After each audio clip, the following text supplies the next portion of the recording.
कुल एक ऐसा ड्रग्स है जो हमारे पास मस्कुरिनिक ड्रग्स में आता है डायरेक्टली एक्टिवेटिंग में।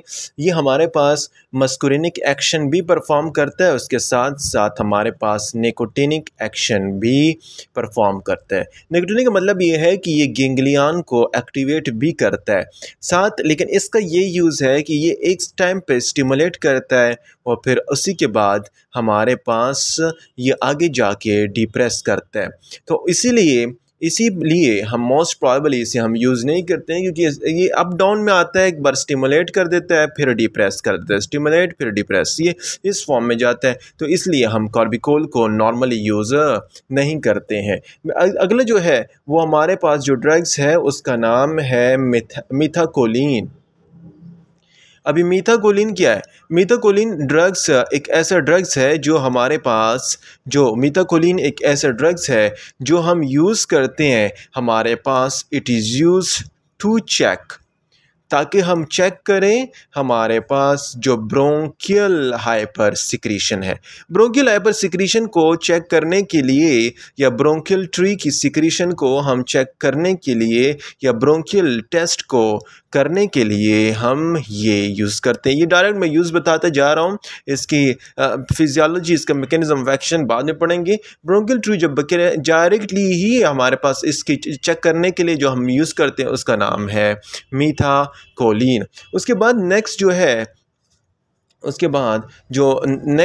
जो है हमारे पास थर्ड इज़ मीथाकोलिन और the fourth one is pilocarpine. अच्छा, अभी पाइलोकार्पिन क्या करता है? पाइलोकार्पिन हमारे पास एक ऐसा ड्रग्स है जो अल्कोलाइड में आता है और ये पाइलोकार्पिन में अभी देखिए मैंने एक साइड पे बता दिया है। एक मस्कुरिनिक ड्रग्स में डायरेक्ट एक्टिंग जो है उसमें मस्कुरिनिक जो डायरेक्ट एक्सेप्ट करते हैं वो मैं आपको बता चुका हूँ, और उस डायरेक्ट में कोलिन इस तरह पढ़ चुके हैं। अभी हमारे पास अल्कोलाइड्स में आता है पाइलोकार्पिन। पाइलोकार्पिन ये हमारे पास नाम से ही जाहिर है ये कहाँ से होता है, अराइज होता है, ये प्लांट से अराइज होता है, ये हम प्लांट से ऑब्टेन करते हैं। और ये याद रहे कि ये हमारे पास टर्शियरी अमाइन है।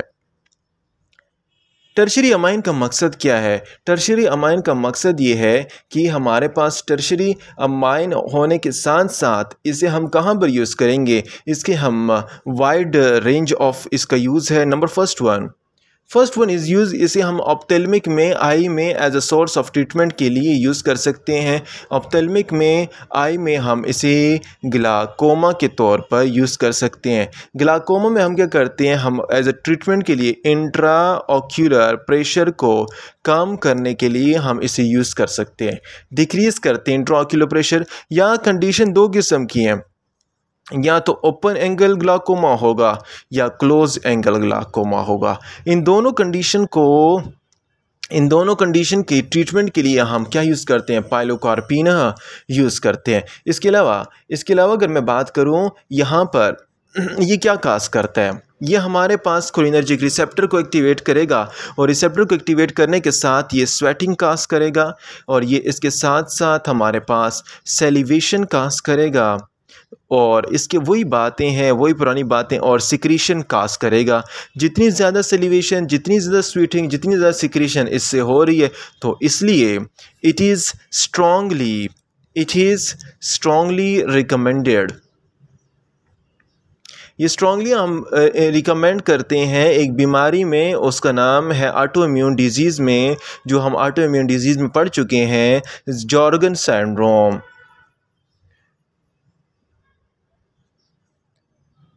उसमें क्या होता है, इस जॉर्गन सिंड्रोम में ऐसा होता है कि यहाँ पर हमारे पास दो कंडीशन अराइज हो जाती हैं।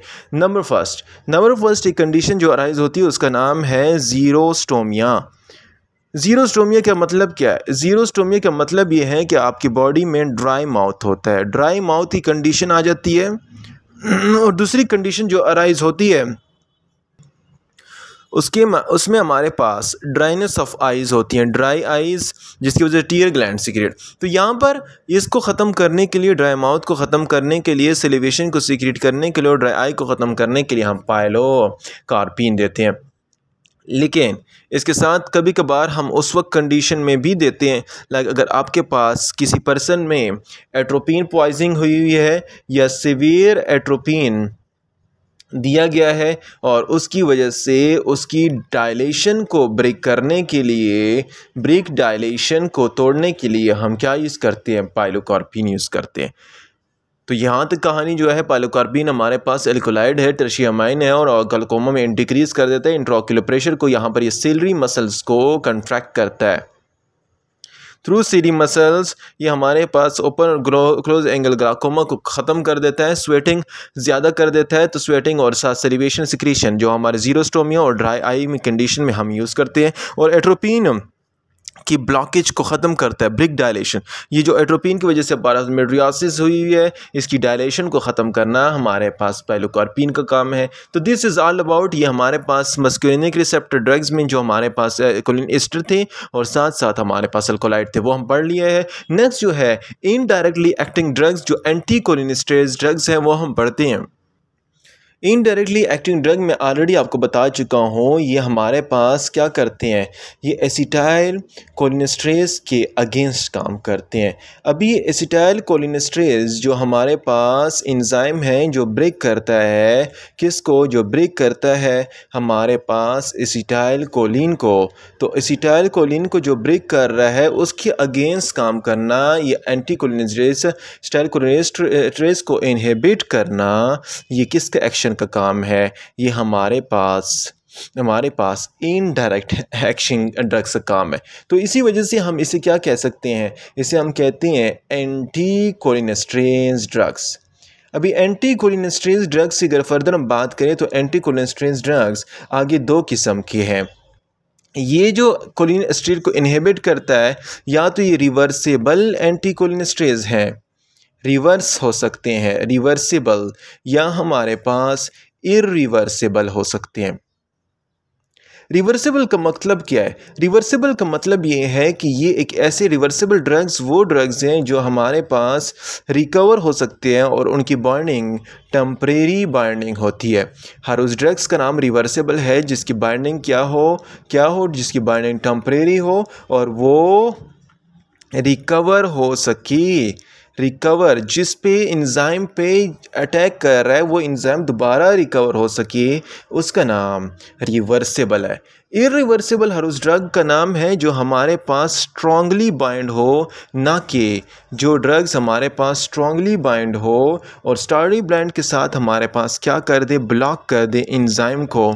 इंजाइम को ये क्या कर देता है, इंजाइम को ब्लॉक कर देता है, और ब्लॉक करने के बाद अप टू सम डेज वो इंजाइम काम नहीं करता है, तो उस ड्रग्स का नाम इरिवर्सिबल एक्टिंग ड्रग्स है। इरिवर्सिबल स्ट्रांगली बाइंड कर देता है और इरिवर्सिबल एंजाइम स्पेसिफिक होता है, और ज़्यादा स्पेसिफिक होने की वजह से वो एंजाइम की एक्टिविटी को क्या कर देता है, डिस्टर्ब कर देता है। रिवर्सिबल की अगर मैं बात करूं तो रिवर्सिबल ड्रग्स में हमारे पास जो उनसे ड्रग्स आते हैं उसमें सबसे पहला आता है, उसका नाम है फाइसोस्टिग्मीन। फाइसोस्टिग्मीन हमारे पास रिवर्सिबल एक्टिंग ड्रग्स में है, और इसका ये अल्कलाइड है। ये हम ये ऑब्टेन करते हैं प्लांट से, और प्लांट से ये ऑब्टेन तो होता है, लेकिन ये कौन सा अमाइन है, ये हमारे पास टर्शियरी अमाइन है। अभी टर्शियरी अमाइन का मकसद क्या है, टर्शियरी अमाइन जितने भी हैं ये हमारे पास tertiary amine are less polar, polarity उनकी कम है और वो लेस पोलर हैं, तो हमारे पास पोलर कम है तो they will be have more lipid soluble. उनकी सॉलेबिलिटी की बात करें तो वो बहुत ज़्यादा लिपिड सॉलेबल हैं, तो इस ज़्यादा लिपिड सॉलेबल होने की वजह से it can cross blood brain barrier, और ये इफ़ेक्ट कर सकते हैं हमारे पास गैंग्लियन या नर्व्स को भी। तो यहाँ पर फाइसोस्टिग्मीन का आपको पता होना चाहिए कि एक टर्शियरी अमाइन है जो लेस पोलर है, मोर लिपिड सॉलेबल है और क्रॉस कर सकता है माइलिन शीट को और ब्लड ब्रेन बैरियर को, और ये हमारे पास मोर एंड मोर एक्शन काज कर सकता है। फाइसोस्टिग्मीन की अगर मैं फंक्शन की बात करूं, फाइसोस्टिग्मीन उसी तरह जो डायरेक्टली एक्टिंग ड्रग्स है बिल्कुल वैसे ही ये क्या करता है, जीआईटी को स्टिमुलेट करता है। और जीआईटी को स्टिमुलेट करने का मकसद क्या है, इसका मकसद ये है कि ये यहाँ पर मोटिलिटी इंक्रीज़ करता है। और साथ साथ अगर हम दूसरी बात करें ग्लाकोमा में, ये वही कंडीशन है जो पहले मैं बता चुका हूँ, ग्लाकोमा ओपन एंगल और क्लोज एंगल उसमें यूज़ किया जाता है।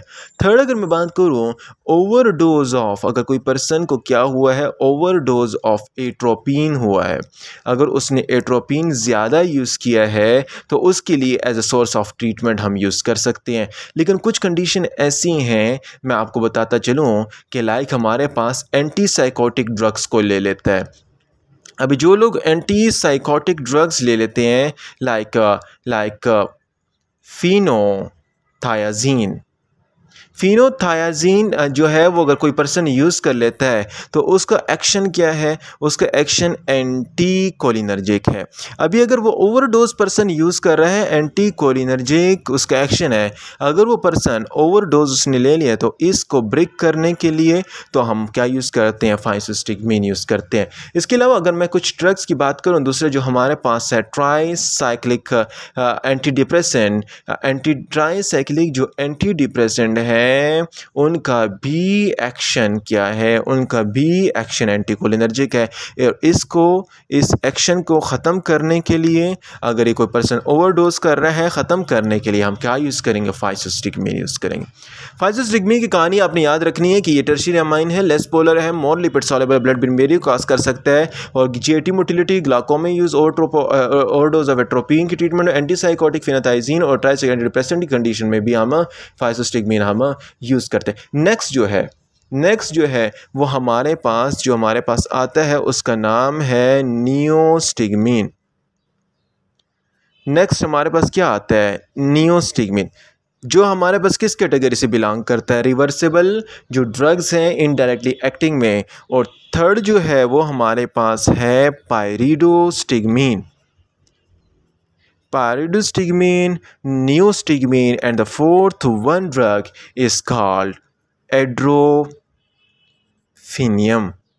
तो ये सारे ड्रग्स जो ऐसे ड्रग्स हैं जो इनडायरेक्टली एक्टिंग ड्रग्स हैं, ये क्या था, टर्शियरी अमाइन। ये जितने भी हैं these all are quaternary amine. ये हमारे पास क्या है, क्वाटर्नरी अमाइन है और ये क्वाटर्नरी अमाइन के होने की वजह से it will can't cross blood brain barrier. ये जो ड्रग्स हैं ये हमारे पास ब्लड ब्रेन बैरियर को क्रॉस नहीं कर सकते हैं और इसीलिए they can not cause nerve toxicity, ये हमारे पास नर्व टॉक्सिसिटी भी नहीं काज कर सकते। तो ये सारे जितने भी ड्रग्स हैं क्वाटर्नरी हैं, नियोस्टिग्मीन, पायरिडोस्टिग्मीन और एड्रोफिनियम, ये कैन नॉट क्रॉस और नॉट काज नर्व टॉक्सिसिटी। और याद रहे यहाँ पर एड्रोफिनियम में एक ग्रुप होता है, उसका नाम अल्कोहल ग्रुप है, जबकि बाकी तीनों में इसमें सिर्फ अल्कोहल ग्रुप होता है, इस और इसमें। इन दिनों में नियोस्टिग्मीन और पायरिडोस्टिग्मीन में अल्कोहल ग्रुप नहीं होता है, जबकि बाकी में हमारे पास क्या होता है, उनमें कार्बामेट होता है। तो इतना थोड़ा सा डिफरेंस आपको पता होना चाहिए। और ये हमारे पास ये इसमें अल्कोहल ग्रुप है, बाकी में कार्बामेट है। और इसके साथ याद रखिए ये हमारे पास कौन सा बॉन्ड बनाता है, नॉन कोवेलेंट बॉन्ड बनाता है एसिटाइल कोलिनेस्टरेज के साथ, और बाकी जो है वो स्ट्रॉन्ग बॉन्ड बनाते हैं। तो मतलब ये है कि यहाँ पर नॉन कोवेलेंट बॉन्ड बनाना किसका काम है, हमारे पास एड्रोफिनियम का काम है। और एक क्वाटर्नरी अमाइन है, can not cause nerve toxicity. और जो बाकी जो है वो फाइसोस्टिग्मीन हमारे पास ब्लड ब्रेन भी काज कर सकता है, नर्व टॉक्सिसिटी भी काज कर सकता है, एंटी डिप्रेसेंट के एक्शन को ख़त्म करने के लिए, एंटी साइकोटिक के एक्शन को ख़त्म करने के लिए, और या ओवरडोज ऑफ एट्रोपिन को ख़त्म करने के लिए हम फाइसोस्टिग्मीन। अभी आगे हम नियोस्टिग्मीन हम आगे डिटेल से पढ़ते हैं कि कैसे central nervous system can not cause और ये हमारे पर एक्शन कहाँ पर करता है, न्यूरोमस्कुलर जंक्शन, वो आगे हम नेक्स्ट लेक्चर में डिटेल से पढ़ते हैं।